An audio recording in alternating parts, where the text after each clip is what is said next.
राष्ट्र के स्वाभिमान में राष्ट्र से बढ़कर कुछ भी नहीं। राष्ट्र प्रथम, राष्ट्र के हित में, राष्ट्र हित सर्वोपरि, राष्ट्र देवो भव। राष्ट्र पूछता है। भाइयों और बहनों, राष्ट्रपति जी ने आपातकाल की घोषणा की है। इससे आतंकित होने का कोई कारण नहीं है।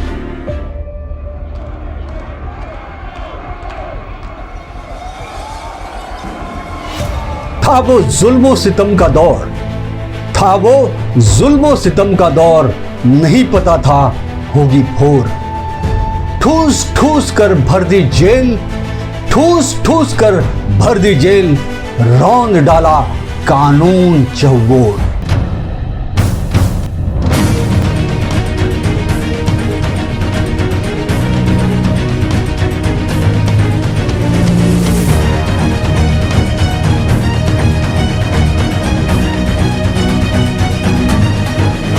मैं बात कर रहा हूं देश में आज के ही दिन ठीक 50 साल पहले लगे 25 जून 1975 को देश की तानाशाह पूर्व प्रधानमंत्री इंदिरा गांधी द्वारा लगाए गए आपातकाल यानी इमरजेंसी की। इमरजेंसी जो ये काला इतिहास है इस देश का, लोकतंत्र की हत्या करने का वो दिन कोई भूल नहीं सकता। और इसीलिए इस वक्त देश की मोदी सरकार आज के दिन को संविधान हत्या दिवस के रूप में मना रही है।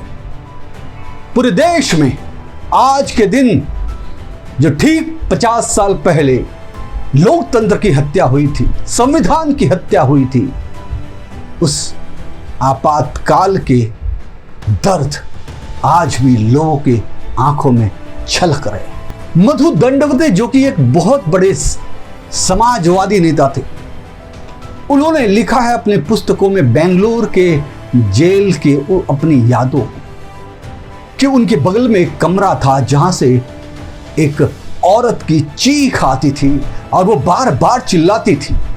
उसे प्रताड़ना दी जाती थी, यातना दी जाती थी। और उस महिला ने अपनी डायरी में भी लिखा है कि जब उसके जेल में कोई महिला आती थी तो उसे नग्न कर दिया जाता था उनके सामने। एक महिला पर अत्याचार होता था, मारपीट होती थी और लगातार 8 महीने यातनाएं दी गई, प्रताड़नाएं दी गई, अत्याचार किया गया उसके साथ और अंततः 8 महीने के बाद मौत हो जाती है उस महिला की। और ठीक उस महिला की काल कोठरी के बगल में देश के पूर्व प्रधानमंत्री अटल बिहारी वाजपेयी जी और पूर्व उप प्रधानमंत्री इस देश के लौह पुरुष लाल कृष्ण आडवाणी जी की कोठरी भी रहती है। वो भी उसी जेल के बगल में की कोठरी में उन्हें भी यातनाएं दी जाती हैं। अटल जी ने अपने इस कालखंड को याद करते हुए कई पत्रकारों को बताया है कि हमारे बगल वाले कोठरी से किसी महिला के चीख की, दर्दनाक चीख की आवाज आती थी और उस जेल में लोग सिहर जाते थे। जानते हैं वो महिला कौन थी? उस महिला का नाम स्नेहलता रेड्डी। स्नेहलता रेड्डी जो कि हिंदुस्तान के तमिल, कन्नड़ और तेलुगु फिल्मों की मशहूर अदाकारा, फिल्म अभिनेत्री, सुपरस्टार थी। और उस पर यातनाएं दी जाते हैं इसलिए क्योंकि वो देश में महंगाई और भ्रष्टाचार के खिलाफ लड़ती है, आंदोलन में शामिल होती है। जॉर्ज फर्नांडिस की एक समाज सेवक की, एक क्रांतिकारी आंदोलनकारी नेता की साथी रहती है और समाज सेविका रहती है। इसलिए उसे तड़पाया जाता है और तब तक तड़पाया जाता है जब तक वो मर नहीं जाती। तो आप समझ सकते हैं जब इतनी बड़ी सुपरस्टार के साथ ये दुर्दांत घटना उस वक्त इमरजेंसी में हुआ था तो और कितने कितने लोगों के साथ क्या क्या भयावह वारदातें हुई थी वो तो मैं आपको बताऊंगा। लेकिन पहले हमें यह समझने की आवश्यकता है कि आखिर में तानाशाह इंदिरा गांधी ने ये इमरजेंसी लगाई क्यों। तो बात उन दिनों की है जब देश में इंदिरा गांधी का शासन था और देश में महंगाई और भ्रष्टाचार अपने चरम पर पहुंच गया था। जयप्रकाश नारायण उस वक्त के बड़े समाजवादी नेता थे जिनके नेतृत्व में पूरे देश में आंदोलन हो रहा था और उस आंदोलन की शुरुआत होती है बिहार से।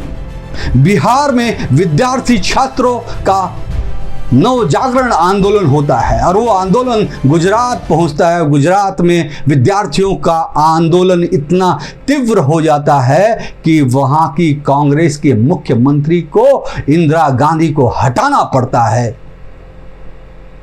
और वहां चुनाव होता है नए सिरे से और मोरारजी देसाई मुख्यमंत्री बनकर गुजरात की जनता उन्हें चुनती है। उसके बाद भी पूरे देश में जयप्रकाश नारायण के नेतृत्व में आंदोलन चलते रहता है। इसी दौरान जब 1971 के चुनाव में इंदिरा गांधी रायबरेली की सीट से चुनाव लड़ती हैं और 1 लाख वोटों से वो संयुक्त सभा के उम्मीदवार राजनारायण जी को चुनाव हराती हैं और चुनाव हारने के बाद राजनारायण इलाहाबाद हाई कोर्ट में अपील करते हैं कि इंदिरा गांधी धांधली करके चुनाव जीती हैं और फिर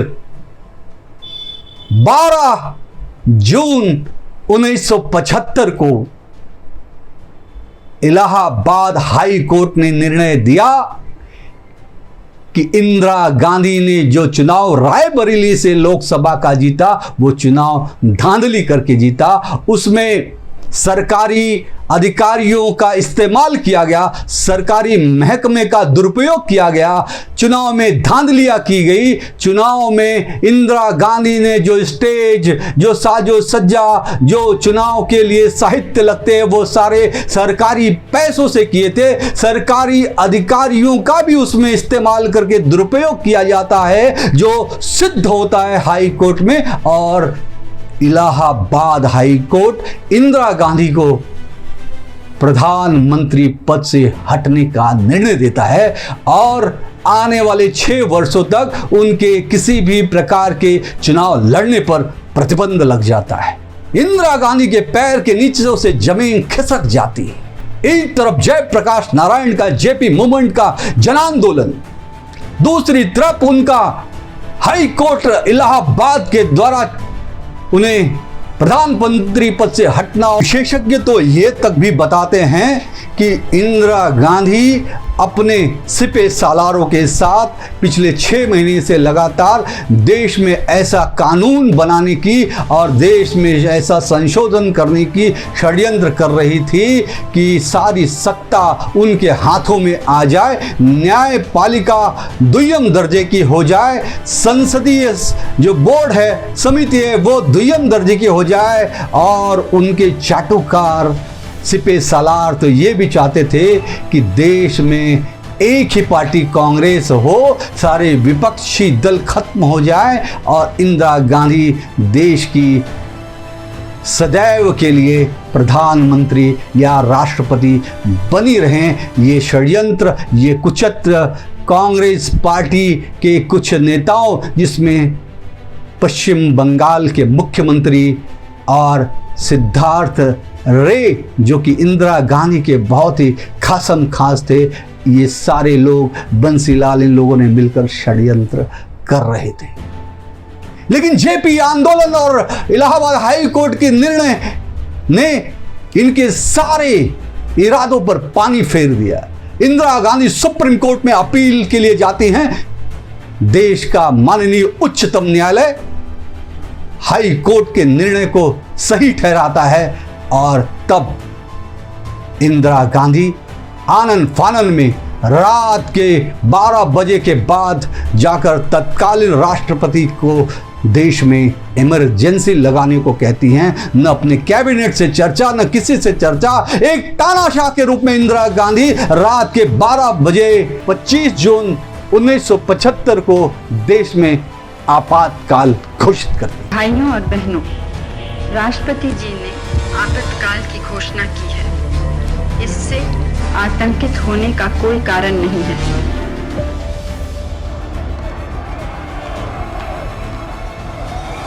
और ठीक 22 जून 1975 को सुबह दिल्ली के रामलीला मैदान में जयप्रकाश नारायण की एक बहुत विशाल रैली होती है। पूरे देश से लाखों लोग वहां पर इकट्ठा होते हैं और इंदिरा गांधी को कुर्सी खाली करने के लिए वहां पर आंदोलन होता है। और वहां से जेपी नारायण, जयप्रकाश नारायण ये नारा देते हैं, वो राष्ट्र कवि रामधारी सिंह दिनकर की वो कविता की पंक्तियों के साथ कि उठते हैं तूफान बवंडर भी उठते, जनता जब कोपा कुल हो भ्रुकटी चढ़ाती है, दो राह समय के रथ की घर घर नाद सुनो, सिंहासन खाली करो कि जनता आती है, सिंहासन खाली करो कि जनता आती है। और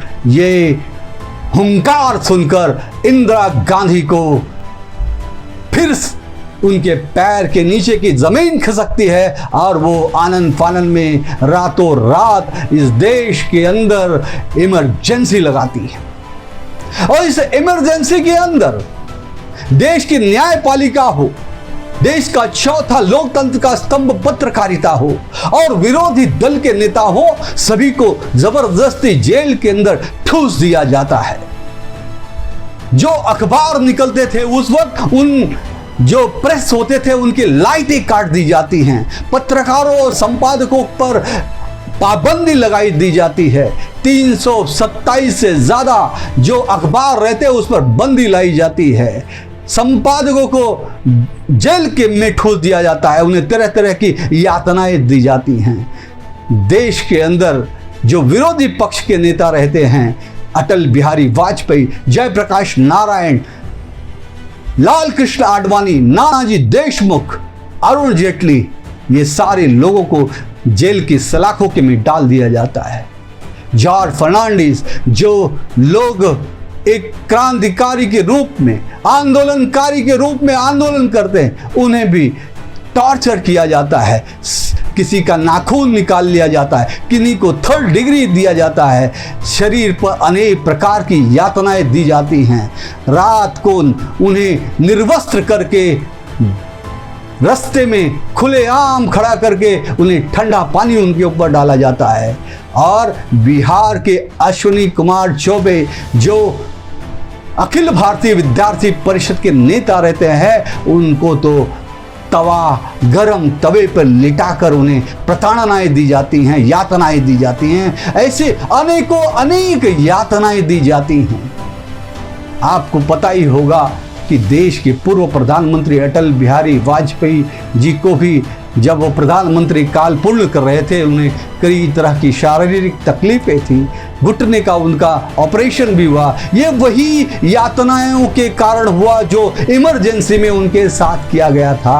और लगभग 20 लाख से ज़्यादा लोग प्रताड़ित हुए, जेलों में ठूस दिए गए और 80 लाख से ज्यादा लोगों का जबरदस्ती नसबंदी कराया गया। और इस नसबंदी के पीछे इंदिरा गांधी के साथ उनके बेटे, बिगड़ैल बेटे संजय गांधी की जो युवा ब्रिगेड थी, वो पूरे देश में खेतों खलिहानों में, घरों में घुस घुस कर जबरदस्ती लोगों का नसबंदियां करने लग गए। और इस नसबंदी को भी विशेष तौर से एक तुष्टीकरण का हथियार अपना कर हिंदू समाज के लोगों का नसबंदी ज्यादा किया गया, जिसके कारण 80 लाख से ज्यादा लोग इस नसबंदी की प्रताड़ित हुए और हिंदुओं की जनसंख्या में जिसके कारण कमी भी आई। ऐसे अनेकों अनेक मौलिक अधिकार, अभिव्यक्ति की स्वतंत्रता, ये सारी धाराएं खत्म कर दी गई। संविधान में अनेक संशोधन किए गए और आपको पता है देश के संविधान में डॉक्टर बाबा साहब अंबेडकर ने पहले ये देश के संविधान में सेकुलर शब्द नहीं लिखा था। और आपकी जानकारी के लिए बता दूं, यही इमरजेंसी थी, यही वो वक्त था जब इंदिरा गांधी ने देश के डॉक्टर बाबा साहब अंबेडकर के संविधान में, देश के संविधान में तोड़ मरोड़ करके जबरदस्ती सेकुलर शब्द घुसेड़ा और अनेक जो जुडिशरी के नियम थे उन्हें घटाने की कोशिश की। देश के अंदर जो संसदीय मूल्यों को मजबूत करने के संविधान थे, नियम थे, उन्हें कमजोर किया, उसमें बदलाव किया, देश को कमजोर करने का काम किया, लोकतंत्र की हत्या करने का काम किया, अनेकों लोगों की हत्याएं करने का पाप किया। इस इमरजेंसी के अंदर तानाशाह इंदिरा गांधी ने, देश माफ नहीं करेगा इंदिरा गांधी को। इस आपातकाल में जो लाखों लोगों को प्रताड़ित किया, मारा, उन्हें जेल के सलाखों के पीछे डाला, अनेकों घर बर्बाद हो गए। दिल्ली में जो गरीब लोग थे, झुग्गी झोपड़ियों में रहते थे, मजदूर लोग थे, उनके घरों को बुलडोजर से बुलडोज करके धराशायी कर दिया और करीबन 20 लाख से ज्यादा लोग बेघर हो गए, रास्ते पर आ गए, तड़पने लग गए। यह तड़प पूरे दुनिया ने देखा इस तानाशाह का। और आज भी कांग्रेस का वो आलू से सोने उगाने वाला वो मंदबुद्धि ये कहता है कि देश का संविधान खतरे में है। शर्म मानी चाहिए। ये तो वही बात है कि उल्टा चोर कोतवाल को डांटे। देश के संविधान में 110 से ज्यादा संशोधन करने वाली कांग्रेस पार्टी, इंदिरा गांधी के नेतृत्व में देश में इमरजेंसी या आपातकाल लगाकर लोकतंत्र की हत्या करने वाली कांग्रेस पार्टी आखिर किस मुंह से आज संविधान की बात करती है, जिन्होंने हर कदम कदम पर जिस देश के और डॉक्टर बाबा साहब अंबेडकर के संविधान की हत्या की। और दूसरी बात, जिस तरह से इंदिरा गांधी ने उस वक्त तत्कालीन सभी विरोधी दलों को जेल के अंदर घुसेड़ दिया, सारे विरोधी पार्टियों को खत्म करना चाहती थी और तानाशाही, हिटलरशाही से भी ऊपर बढ़कर वह काम किया था। और आज वही देखिए, देश के यशस्वी प्रधानमंत्री आदरणीय नरेंद्र मोदी जी आज देश के सभी विरोधी पार्टियों को एक साथ लेकर देश के विकास के लिए, भारत माता को विश्व गुरु बनाने के लिए, वो 2047 तक भारत को संपूर्ण विकसित राष्ट्र बनाने के संकल्प के लिए सबका साथ, सबका विकास, सबका विश्वास और सबका प्रयास के मंत्र पर सबको एक साथ लेकर आगे चल रहे हैं, जिसका अभी अभी जीता जागता ज्वलंत उदाहरण पाकिस्तान के खिलाफ ऑपरेशन सिंदूर करने के बाद, पाकिस्तान में घुसकर आतंकवाद को मुंहतोड़ जवाब देने के बाद हमारे देश के यशस्वी प्रधानमंत्री आदरणीय नरेंद्र मोदी जी ने इस देश के सभी विरोधी पक्ष के नेताओं का एक साथ अलग अलग डेलीगेशन विश्व के तमाम देशों में, यूरोप में, अमेरिका में, रशिया में, एशिया में, सभी जगह भेजा, जिसमें हर पार्टी के विरोधी पक्ष के नेता थे। यह है मोदी जी का सबका साथ, सबका विकास, विरोधी दलों को भी साथ में लेकर चलना। देखिए, लड़ाई विचारों की होनी चाहिए, वैचारिकता की होनी चाहिए, व्यक्तिगत नहीं होना चाहिए। ये मोदी जी ने सिद्ध कर दिया है कि राष्ट्र सर्वोपरि, राष्ट्र से बढ़कर कुछ भी नहीं। और आज देश के आंखों में आज के दिन फिर से आंसू है कि आज 50 साल पूरे हो रहे हैं देश के उस कलंकित इतिहास को जानने के लिए।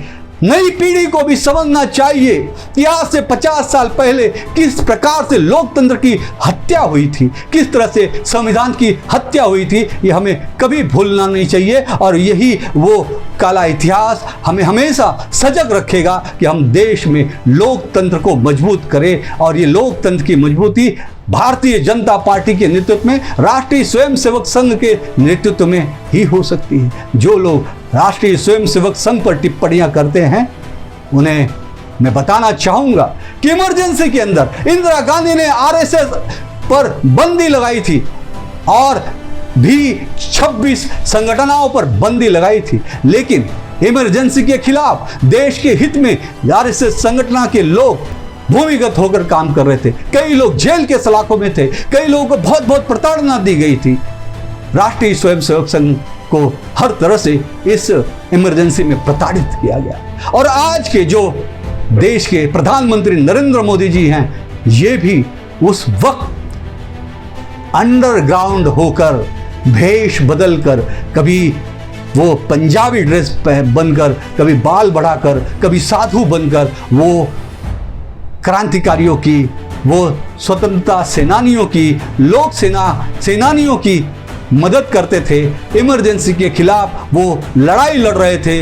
राष्ट्रीय स्वयंसेवक संघ और संघ के नेता के रूप में, प्रचारक के रूप में नरेंद्र मोदी जी का भी योगदान इमरजेंसी में भूले भी नहीं भूला जा सकता।